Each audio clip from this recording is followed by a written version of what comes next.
March 15, 1959.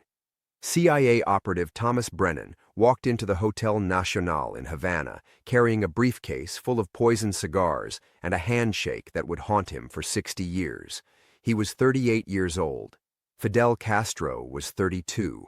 The meeting lasted 17 minutes. Brennan handed over the cigars. Castro smiled, took one, and lit it immediately. Then he did something that made Brennan's blood freeze. He offered Brennan the same cigar. What happened in that hotel room became the CIA's most classified failure. 3 presidents tried to bury the file. 7 operatives who knew the truth died under suspicious circumstances. And for 6 decades, Thomas Brennan carried a secret that could topple governments. The secret that Fidel Castro knew everything from the very beginning. Before we jump back in, tell us where you're tuning in from. And if this story touches you, make sure you're subscribed because tomorrow, I've saved something extra special for you. Brennan's hand trembled as he reached for the cigar. In that frozen moment staring into Castro's dark eyes, he understood with crystalline clarity that he was already dead. The revolutionary leader knew, had always known. "Please," Castro said, his English accented but precise. "I insist." The hotel room felt smaller suddenly, the ornate walls of the Nacional pressing inward. Through the windows, Havana sprawled beneath them, a city caught between revolution and chaos, much like Brennan himself. He could hear his own heartbeat, could smell the sweet tobacco that might kill them both. Castro's smile never wavered. "You seem nervous, Senor Brennan. Perhaps you know something about these cigars that I do not." The briefcase sat open on the mahogany table between them, its contents innocent enough to casual observation, just premium cohibas in their cedar wrapping. But Brennan knew what soaked those tobacco leaves. Botulinum toxin, colorless and odorless, enough to kill a man in minutes. "I don't smoke," Brennan managed, his voice steady despite the terror clawing at his throat. "Ah, but today you will make an exception." Castro leaned back in his chair, the lit cigar dangling from his fingers like a sword of Damocles. "You see, I have a theory about gifts.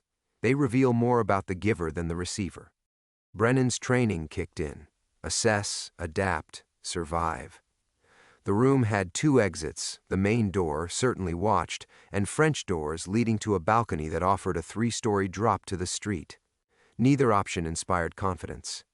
Castro's security detail waited outside, and Brennan had left his sidearm with them as a gesture of diplomatic trust, a gesture that now felt like suicide. "You're thinking of escape routes," Castro observed, drawing on the cigar with apparent relish. The tip glowed orange in the afternoon light. The door, perhaps the balcony. "But you misunderstand the situation, my friend. I'm not your friend." But we are alike, you and I. Both serving causes we believe in, both willing to use creative methods. Castro gestured at the briefcase. "Though I confess, your creativity disappoints me. Poisoned cigars? Really, Thomas? May I call you Thomas? The idea lacks elegance." Brennan's blood turned to ice water. "I don't know what you're talking about." "Of course you don't." Castro stood and moved to the window, still smoking. "Tell me, when Langley briefed you on this operation, did they mention that my personal physician studied at Johns Hopkins? That he specialized in toxicology? Did they think perhaps I might test gifts from unknown American businessmen before enjoying them?" The room tilted. Brennan gripped the arms of his chair, fighting vertigo. "The cigars are quite safe. I had them examined this morning, then replaced with identical specimens. Your poison is currently being analyzed in our laboratory." Castro turned back to him, no longer smiling. "What interests me more is this. What else did the CIA send you to do?" Silence stretched between them, broken only by distant street noise and the soft whistle of wind through the balcony doors. Brennan's mind raced through contingencies, but every scenario ended the same way, with his body floating in Havana harbor. "Nothing to say? A pity." Castro returned to his seat, leaning forward with predatory interest. "Let me tell you what will happen next, Thomas. You will return to your superiors and report that Fidel Castro is a careful man, but not an unreasonable one.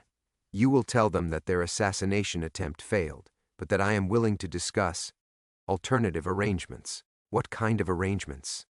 The kind that might keep you alive long enough to see your 40th birthday. Castro's eyes glittered. The kind that would be mutually beneficial to both our countries, despite what your government believes about my politics. Brennan studied the revolutionary's face, searching for deception, for any clue about what game was really being played. Castro looked younger than his 32 years, but his eyes held depths that suggested hard-won wisdom. This wasn't the hot-headed radical portrayed in CIA briefings. This was something far more dangerous. An intelligent adversary who thought 3 moves ahead. You're proposing to work with the CIA? I'm proposing to work with you, Thomas. Specifically you. Castro tapped ash into a crystal tray. My intelligence sources suggest you have influence within certain circles, that you report directly to Allen Dulles himself. The mention of the CIA director's name hit like a physical blow. That information wasn't in any file Castro should have been able to access, which meant either the agency had a leak at the highest levels, or Castro's intelligence network was far more sophisticated than anyone imagined. What do you want? Castro smiled again, but this time it reached his eyes. To offer you a choice, my friend.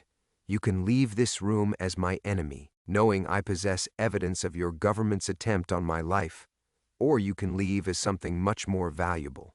He leaned forward close enough that Brennan could smell the tobacco on his breath. You can leave as my partner. The story continues to unfold with secrets that could reshape history itself. Hit subscribe if you're ready to discover what choice Thomas Brennan made that day, and how it would echo through decades of espionage, betrayal, and deadly consequences. The ghost of tobacco smoke still lingered in Dutch Brennan's nostrils 30 years later, even here on the sun-bleached dock where the salt air should have scrubbed away such memories. He stood at the stern of Sweet Caroline, his weathered hands working automatically to clean the day's catch, while his mind drifted back to that hotel room in Havana, to Castro's predatory smile, to the choice that had poisoned everything that followed. You can leave as my partner, Grandad Dutch. You're doing it again. The voice belonged to Maria Santos, 16 and sharp as a fishhook, perched on the dock's edge with her legs dangling over the water. She wasn't his granddaughter, wasn't even blood, but she'd been calling him that since she was 8 years old and had started hanging around his boat after school. Her grandmother Elena ran the tackle shop next to his slip, and somewhere along the way, the 3 of them had become an unlikely family. Doing what? Dutch asked, though he knew. Staring at nothing with that look. Like you're seeing ghosts. Dutch glanced at his hands and realized he'd been scaling the same red snapper for the past 5 minutes, the knife moving in mechanical strokes that had long since stripped away flesh and were now scoring bone. He set down the blade and flexed his fingers, feeling the arthritis that reminded him daily of his 68 years. Just thinking about the bad old days? Maria had a way of cutting straight to the heart of things that unnerved him sometimes. Too smart for her own good, Elena always said, though she said it with pride. The girl had been accepted to 3 universities on full scholarship, MIT, Georgetown, and the University of Florida. She'd be leaving Key West in August, trading this small world of fishing boats and tourist traps for something larger and more dangerous. Dutch didn't want to let her go. The old days weren't all bad, he lied, rinsing fish scales from his hands in a bucket of seawater. Some good fishing stories in there. Maria wasn't buying it. She never did. Elena says you used to be some kind of government man. Before you came here. The words hit him like a cold wave. Elena had always been discreet about his past, understanding without being told that some stories were better left buried. If she was talking to Maria about it now, something had changed. Elena says a lot of things. She says that's why you drink. Maria's voice carried no judgment, just the matter-of-fact observation of someone who'd grown up around broken men. Key West collected them like shells on a beach, veterans and burnouts and exiles from lives gone wrong. She says you're trying to drown something that won't die. Dutch finished cleaning the fish in silence, his hands steady despite the tremor in his chest. The girl was too perceptive, too willing to push at wounds that had never properly healed. It was what would make her successful in whatever life she chose, but it also made conversations like this feel like walking through a minefield. You should be studying, he said finally. Sats don't take themselves. Already finished.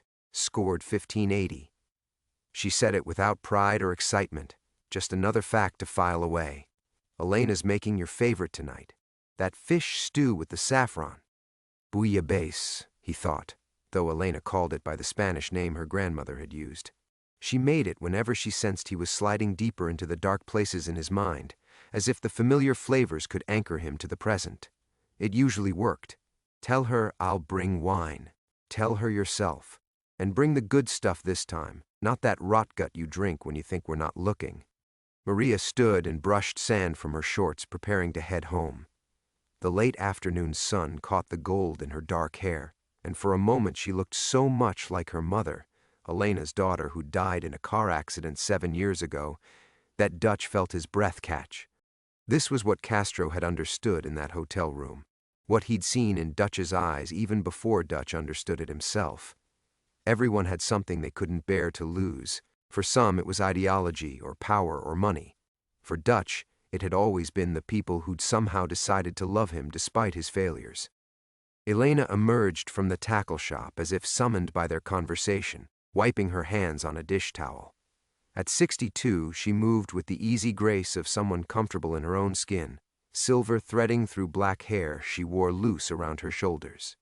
She'd been beautiful once, was beautiful still, but it was the kind of weathered beauty that came from surviving storms rather than avoiding them. "You two plotting something?" she asked, though her eyes were on Dutch, reading the tension in his shoulders with the practiced ease of someone who'd been watching fall apart and put himself back together for the better part of a decade.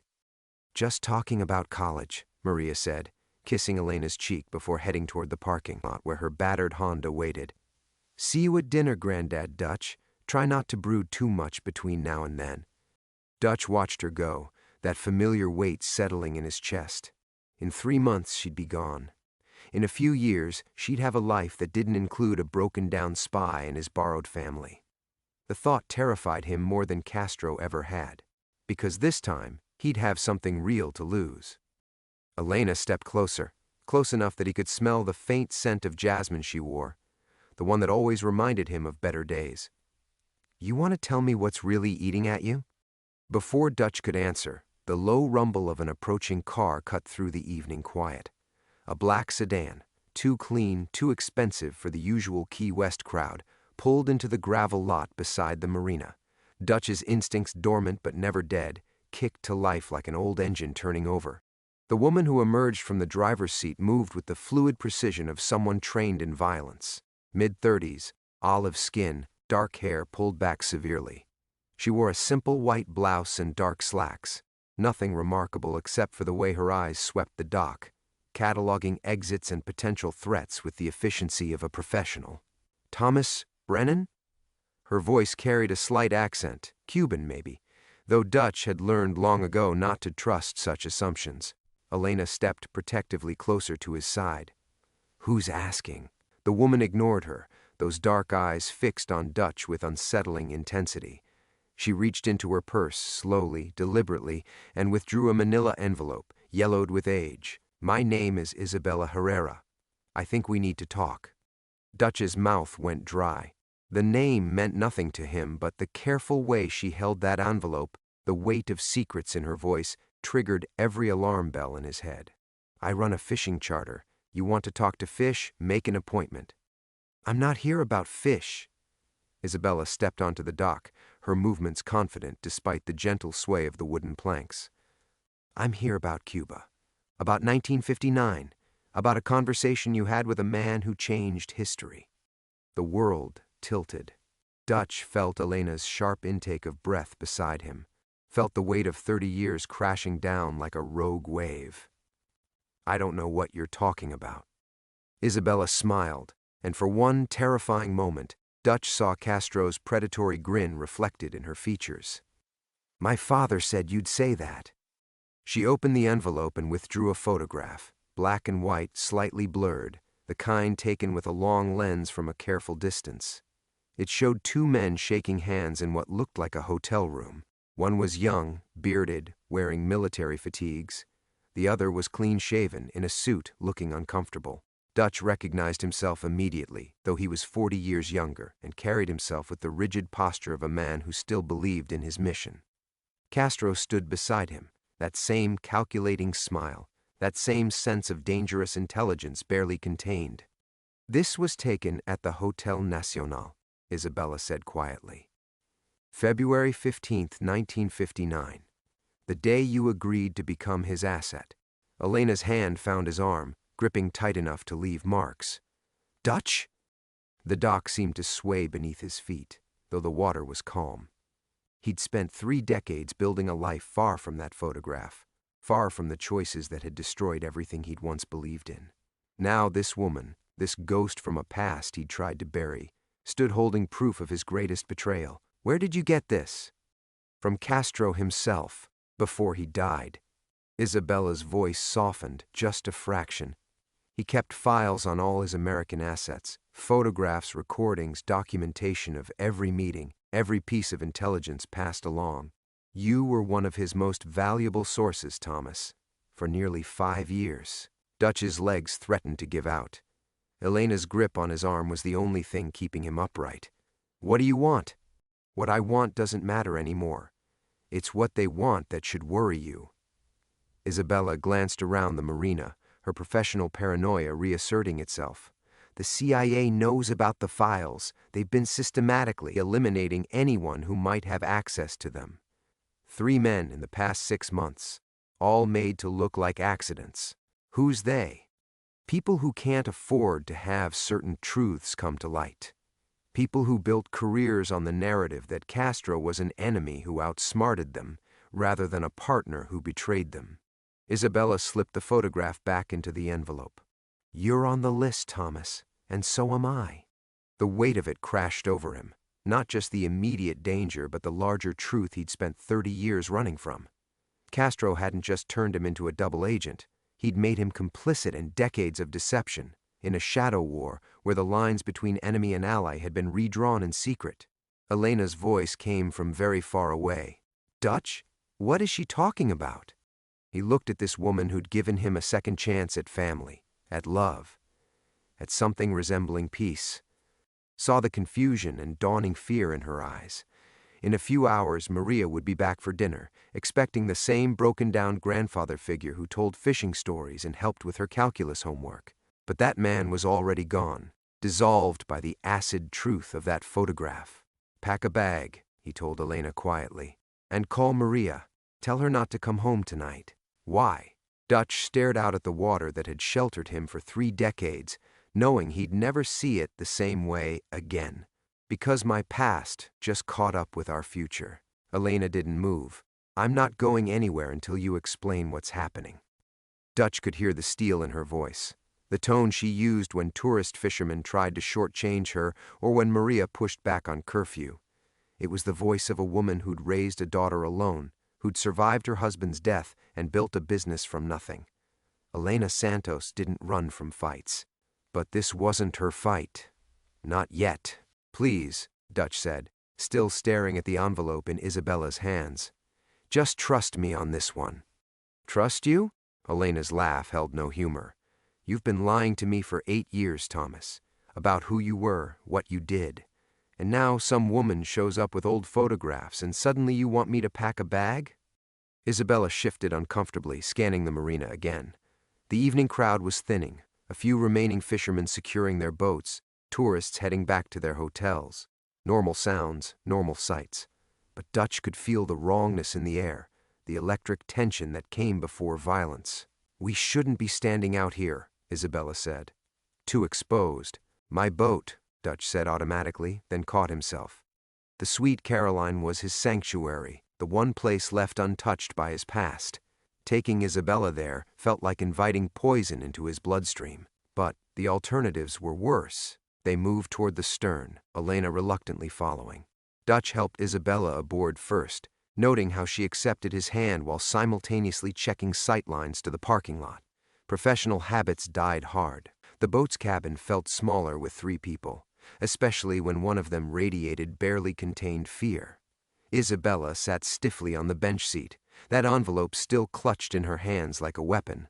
Elena remained standing, arms crossed, radiating disapproval. Dutch opened the small refrigerator and pulled out 3 beers, needing something to do with his hands. The familiar ritual, pop the caps, hand them around, felt absurdly normal given the circumstances. "I should call Jimmy Torino," he said, surprising himself. The name came from somewhere deep in his memory, a reflex from another life. Isabella's head snapped up. "Torino's dead. Heart attack 2 weeks ago." The beer bottle slipped in Dutch's grip. Jimmy Torino had been his handler during the Castro operation, the only person at Langley who knew the full scope of Dutch's activities in Cuba. He'd also been paranoid about his health, a fitness fanatic who ran marathons and ate nothing but lean protein and vegetables. "Heart attack," Dutch repeated slowly. "Sudden onset cardiac arrest. 48 hours after someone broke into his apartment in Arlington." Isabella's voice was flat, professional. Nothing was taken. "Very thorough search, though, professional." Elena set her unopened beer on the galley counter. "I'm calling the police." "No." Dutch's voice came out sharper than intended. "You can't." "Why not? If people are trying to kill you, because the police can't help with this." Dutch looked at Isabella. "Can they?" Isabella shook her head. "The people doing this have resources, government resources. Local law enforcement would just make you easier to find." Elena's face went pale. "Government resources? Jesus, Thomas, what did you do?" The question hung in the air like smoke. Dutch took a long pull of his beer, buying time, trying to figure out how to explain 30 years of buried guilt to a woman who thought she knew him. How do you tell someone that the man they love used to be someone else entirely? "I made a mistake," he said finally. "A long time ago. I thought I was serving my country, but I was really serving someone else." "Castro," Elena said. It wasn't a question, among others. Dutch's hands shook slightly as he set down the bottle. "It's complicated." "Complicated?" Elena's voice rose. "You were a traitor." The word hit like a slap. Dutch flinched, seeing the disgust and betrayal in Elena's eyes. This was what he'd feared most. Not death, not exposure, but this moment when she looked at him and saw a stranger. It wasn't that simple. It never is. Elena grabbed her purse from the counter. "I need to go check on Maria." "Elena, wait." But she was already heading for the cabin door. Dutch started to follow, then stopped when Isabella grabbed his arm. "Let her go," Isabella said quietly. "She's safer away from you right now." Dutch watched through the cabin window as Elena strode down the dock toward shore, her posture rigid with anger and fear. She didn't look back. When she disappeared into the tackle shop, Dutch turned to Isabella. "How long do we have?" "I don't know. Maybe hours. Maybe less." Isabella opened the envelope again, withdrawing several more photographs. "They've been tracking down everyone connected to the Castro files.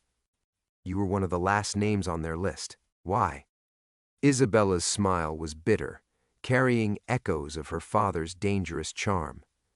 "Because you're the only one left who knows the truth about Operation Mongoose, about what really happened in those meetings." Dutch felt the walls closing in, felt the careful life he'd built starting to crumble. Through the window he could see lights coming on in Elena's shop, normal life continuing without him. "What truth?" he asked, though part of him already knew. Isabella's eyes were dark with inherited secrets. "That my father never betrayed the CIA, Thomas. You betrayed him." Dutch stared at Isabella, his mind reeling from her accusation. The gentle lap of water against the hull seemed impossibly loud in the confined cabin. "That's not possible," he whispered. But even as the words left his mouth, fragments of memory began reassembling themselves into a different picture. The meetings that had felt too easy, Castro's knowing smiles, the intelligence that had seemed too good to be true. Isabella spread the photographs across the small galley table like tarot cards revealing a terrible future. Each image told a story Dutch had spent 30 years trying to forget. Handshakes in hotel rooms, documents changing hands, conversations in shadowy corners of Havana. "Look at them, Thomas. Really look." Her finger traced the edge of one photograph. "February 1959. You gave my father the CIA's assessment of Soviet intentions in Cuba. March, troop movement plans for a potential invasion. May, the complete operational structure for what would become the Bay of Pigs. Dutch's stomach lurched. He was supposed to be feeding us information. That was the arrangement. What information? Isabella's voice carried the patience of someone explaining something to a child. Think about it. What intelligence did Castro actually provide that changed anything? What Soviet plans did he expose? What strategic advantages did the CIA gain from their relationship with him? The questions hit like physical blows. Dutch reached for his beer with a trembling hand, memories cascading through his mind with sickening clarity. Every meeting, every exchange, every moment he'd thought he was turning Castro into an American asset. He'd been the asset all along. The missile crisis, he said desperately. He warned us about the Soviet missiles. Isabella's laugh was her father's laugh, cold and calculating. He told you about missiles that were already being photographed by U-2 flights. Intelligence you would have had within days anyway. But by then, you'd given him 2 years of CIA operational plans. Dutch felt the boat spinning around him, though the water was calm. He pressed his palms against the table, trying to anchor himself to something solid. Why are you telling me this? Because they're coming for both of us. And you need to understand what you're really guilty of. Isabella's fingers drummed against the table, her father's nervous habit. The official story is that Castro outsmarted the CIA, that he was too clever for American intelligence. Careers were built on that narrative, budgets justified, entire departments restructured around the lessons learned from the Castro failure. But if the truth comes out, half the intelligence community's credibility collapses. How do you explain to Congress that one of your senior operatives spent 3 years systematically feeding classified information to the enemy?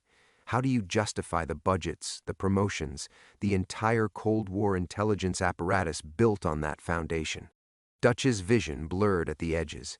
Elena's tackle shop was still lit up across the marina, but the warm yellow glow that had always meant safety now felt impossibly distant. How many people died because of what I did? Does it matter now?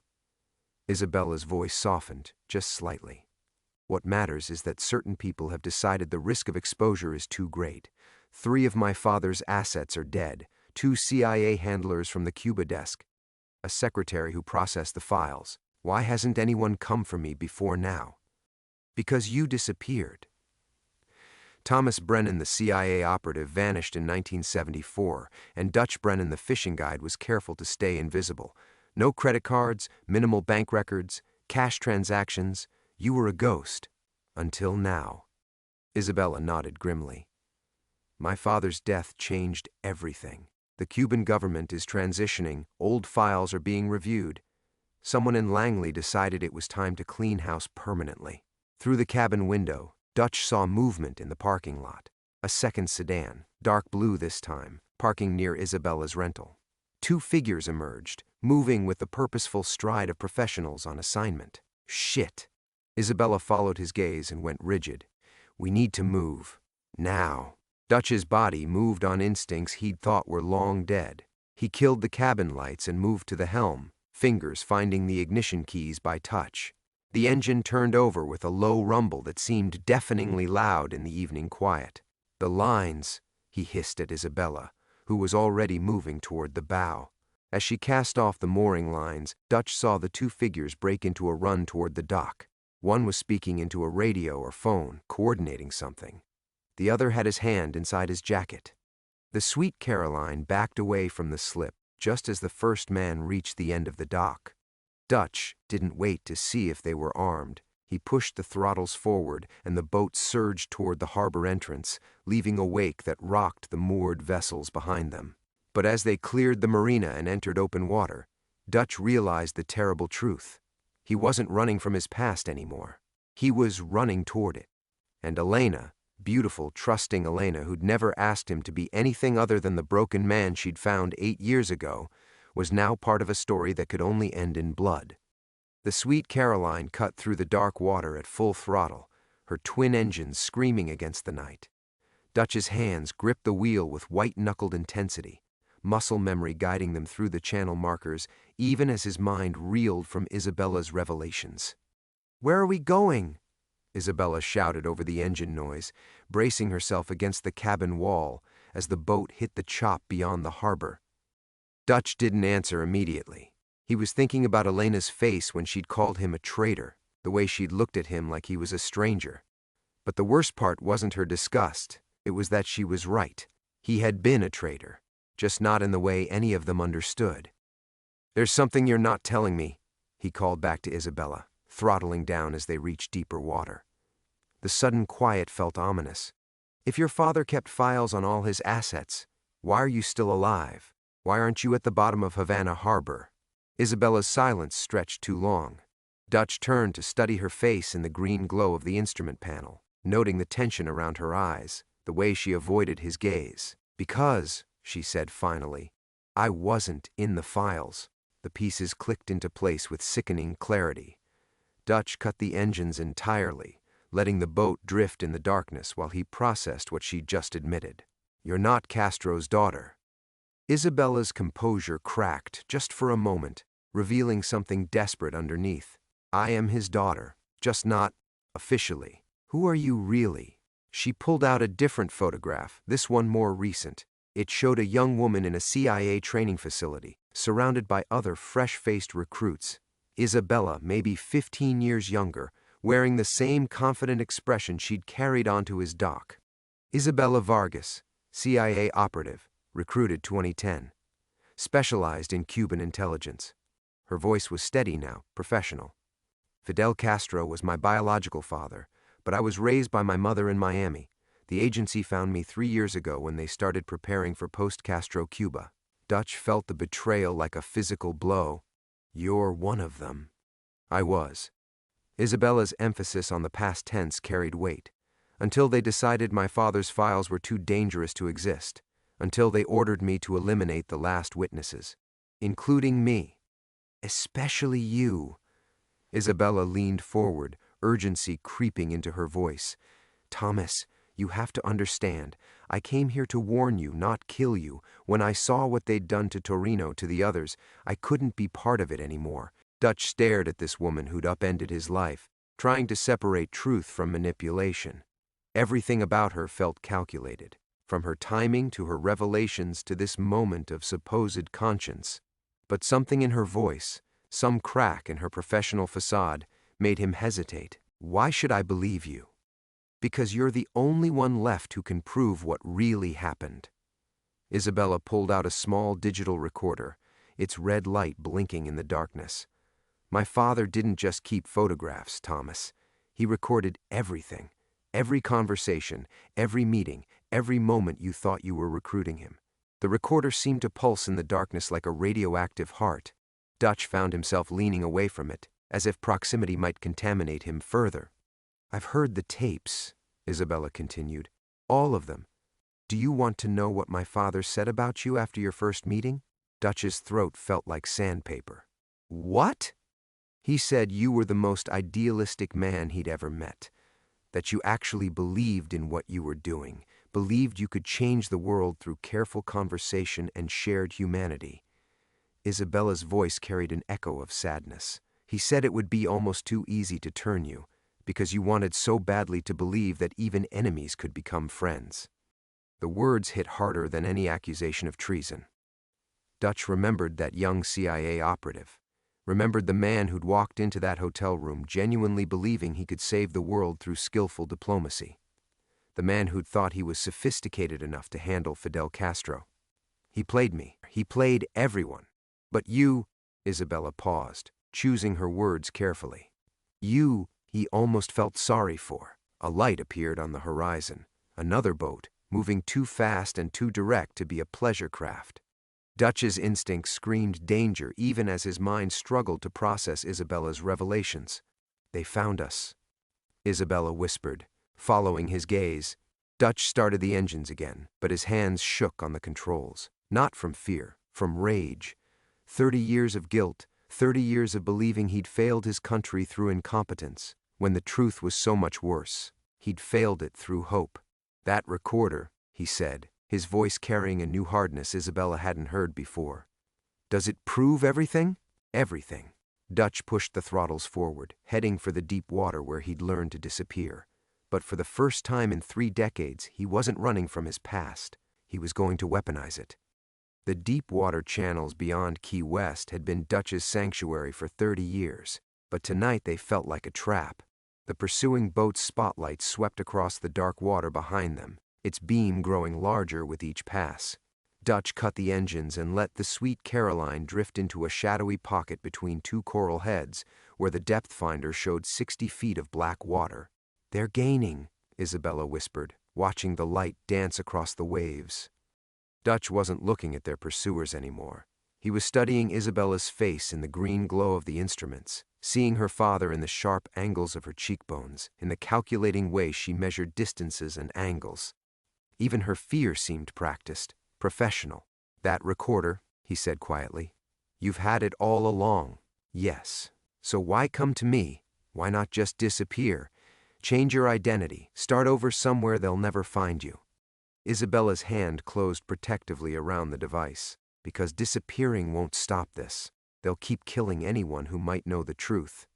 Your friend Elena, her daughter Maria, anyone you've ever been close to. They can't afford to leave loose ends." The mention of Elena sent ice through Dutch's veins. He thought of her face when she'd left the boat, the hurt and betrayal in her eyes. After 8 years together, he'd destroyed their relationship in the span of an hour with revelations that weren't even complete. "There's more you haven't told me," he said. Isabella nodded slowly. "The tapes, they don't just contain your conversations with my father. They contain everything. Soviet agents, double operatives, assassination attempts that were never meant to succeed. My father used you to map the entire CIA network in Latin America." Dutch gripped the wheel harder, feeling the old rage building, not at Castro, not at the CIA, but at his younger self. The idealistic fool who'd thought he could change the world with handshakes and shared humanity. How many operations did he compromise? Dozens. Maybe hundreds. Isabella's voice was barely audible over the water lapping against the hull. "Guatemala, Nicaragua, El Salvador, Chile. Every time the CIA moved against Soviet interests in Latin America, my father was 3 steps ahead." The pursuing boat had stopped its search pattern and was moving in a wider circle, trying to flush them out. Dutch could see at least 3 figures on deck, their silhouettes crisp against the spotlight's glare. "The Bay of Pigs invasion," Dutch said, the pieces finally clicking into place. He knew exactly where we were landing, how many men, what equipment we had. He let it proceed because failure served his purposes better than stopping it. A defeated invasion would bring Soviet protection. A successful one would have just brought more American involvement. Dutch thought of the young men who'd died on those beaches, Cuban exiles who'd believed they were liberating their homeland, men who'd died because he'd handed Castro their battle plans, wrapped in idealistic conversations about building bridges between nations. "The missile crisis," he whispered. "The Soviets were already moving missiles out when my father warned you about them. Kennedy looked like a hero for standing down the Soviet threat, and my father looked like a reliable source to the CIA. Win-win." The spotlight suddenly swung toward their position, its beams searching the water methodically. Dutch held his breath, pressing himself lower behind the wheel. Isabella crouched beside him, the recorder clutched against her chest like armor. "There's something else," she whispered, as the light passed over them. "The reason they want us both dead isn't just about covering up the past. It's about the present." Dutch turned to look at her, seeing something new in her expression. Not fear, but anticipation. "What do you mean?" "The recorder contains more than historical intelligence. It has current operational details, CIA assets still active throughout Latin America, names, locations, contact protocols, everything." The implication hit Dutch like a physical blow. Your father was still feeding information to the Soviets, right up until he died, not the Soviets. They were finished. But there are other interested parties. China, Iran, North Korea. My father may have been dying, but he wasn't retired. Dutch stared at this woman who'd torn his life apart in the span of 6 hours, wondering if anything she'd told him was true. But the pursuing boat was closing their circle, and regardless of Isabella's motivations, they were both dead if those men found them. "So what do you want from me?" he asked. Isabella met his eyes, and for the first time he saw something genuine beneath her professional mask, desperation tinged with inherited pride. I want to finish what my father started. Not his work, his game. He spent 50 years manipulating American intelligence, making them dance to his tune, but he never got to see them truly defeated. She held up the recorder, its red light pulsing like a heartbeat. Help me release these tapes, Thomas. Let the world see how thoroughly Fidel Castro played the CIA. Let them know that everything they've built since 1959 was constructed on his lies. Dutch looked toward the distant lights of Key West, thinking of Elena probably lying awake and wondering if the man she'd loved for 8 years had ever really existed. The pursuing boat's engine noise grew louder, closer. Time to choose. Dutch's hands moved to the throttles but stopped. For 30 years he'd been running, from the truth, from consequences, from the weight of what he'd unknowingly done. The pursuing boat's spotlight swept closer, its beam cutting through the darkness like an accusation, and he realized that running had solved nothing. "No," he said quietly. Isabella's head snapped toward him. "What?" "I said no." Dutch's voice carried a finality that surprised them both. "I won't help you finish your father's game. I won't be his asset anymore, even in death." The spotlight found them, flooding the cockpit with harsh white light. Isabella raised her hand to shield her eyes, but Dutch stared directly into the glare, feeling something shift inside him. Not acceptance, but resolution. "They're right there," Isabella hissed. "We have to run." "I'm done running." Dutch killed the engines completely and stood up, hands visible in the spotlight's glare. "And you're done lying to me." Isabella's professional mask finally cracked completely. "Thomas, you don't understand." "I understand perfectly." He turned to face her, seeing Castro's calculating intelligence in her eyes, the same cold assessment he'd mistaken for friendship 50 years ago. "You came here to use me one more time, not to warn me, not to save me, to validate your father's final manipulation." The pursuing boat drew alongside, its hull scraping against the Sweet Caroline's fenders. Dutch could see 3 figures in tactical gear, weapons drawn but not yet aimed. Professional, careful, waiting to see how this would play out. "Isabella Vargas," one of them called across the water, his voice amplified by a megaphone. "Return the classified materials and stand down." Isabella's hand tightened on the recorder, her father's pride warring with her trained pragmatism. "They'll kill us both." "Maybe." Dutch studied the tactical team, recognizing the careful positioning, the restraint that spoke of rules of engagement rather than execution orders. Or maybe they're here to clean up a mess, not create a bigger one. The lead operative lowered his megaphone and spoke directly to Dutch. "Mr. Brennan, we know your involvement was unwitting. Surrender the recording device, and we can discuss terms." Dutch felt the bitter irony of the moment. After 3 decades of guilt, they were offering him exactly what he'd always secretly hoped for: absolution. Recognition that he'd been a victim rather than a traitor. But absolution built on more lies felt like another betrayal. "What happens to the truth?" he called back. "The truth is classified," the operative replied. "It stays that way." Isabella laughed, a sound that carried all her father's contempt for American idealism.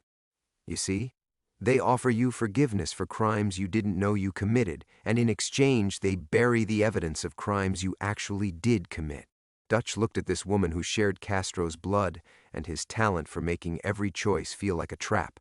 But for the first time in 30 years, he could see the trap clearly. "The truth isn't yours to weaponize," he told her, "and it isn't theirs to bury."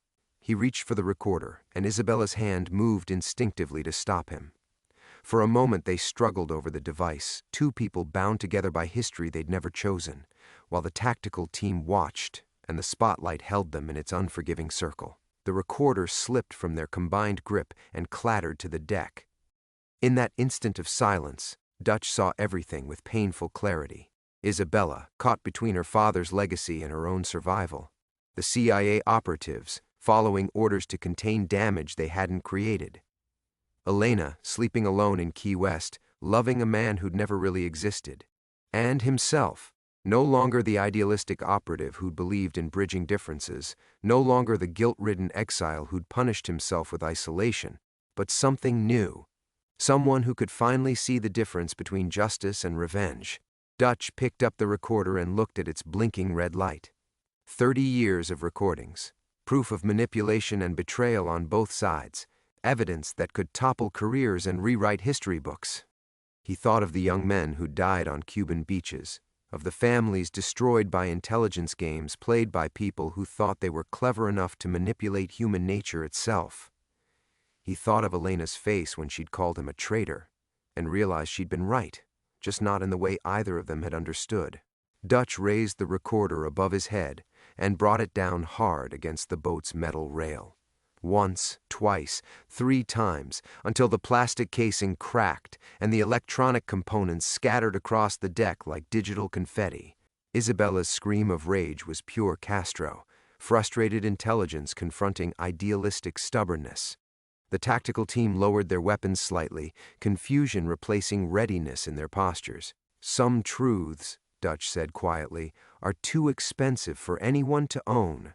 He looked toward the distant lights of Key West, toward Elena and the possibility of honest conversation, toward whatever remained of a life built on something other than secrets.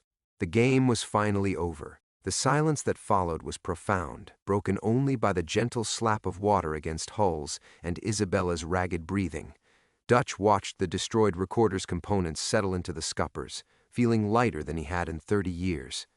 The lead operative holstered his weapon and stepped closer to the rail. "Mr. Brennan, you've just destroyed evidence of ongoing intelligence operations."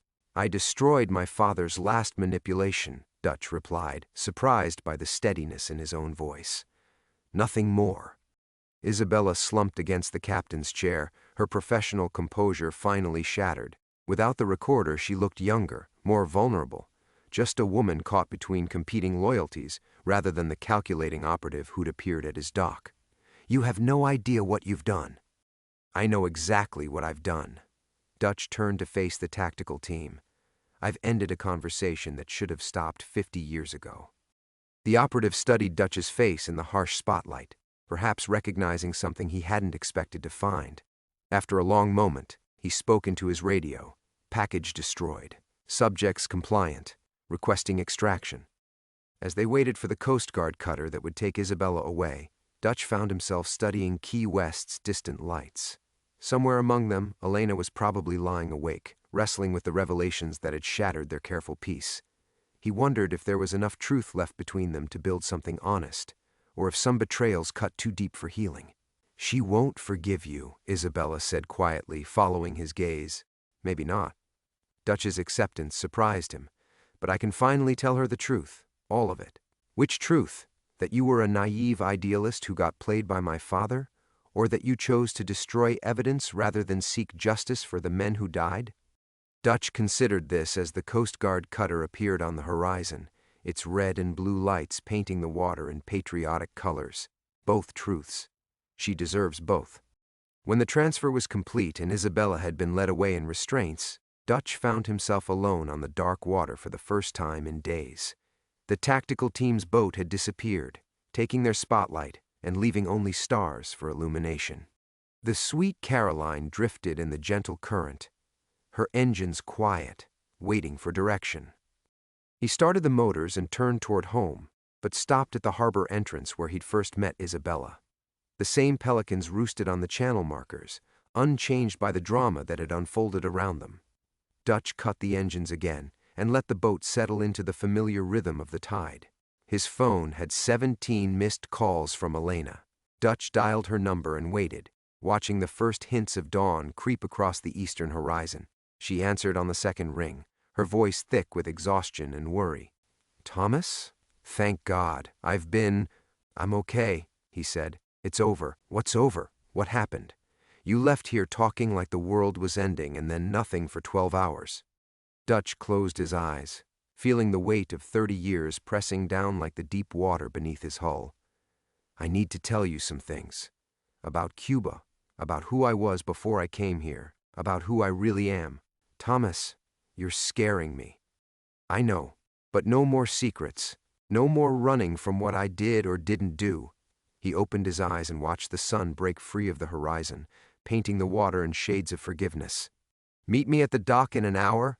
Elena's silence stretched long enough that Dutch wondered if she'd hung up. When she finally spoke, her voice carried 8 years of love tempered by new wariness. "Will I recognize the man who comes back?"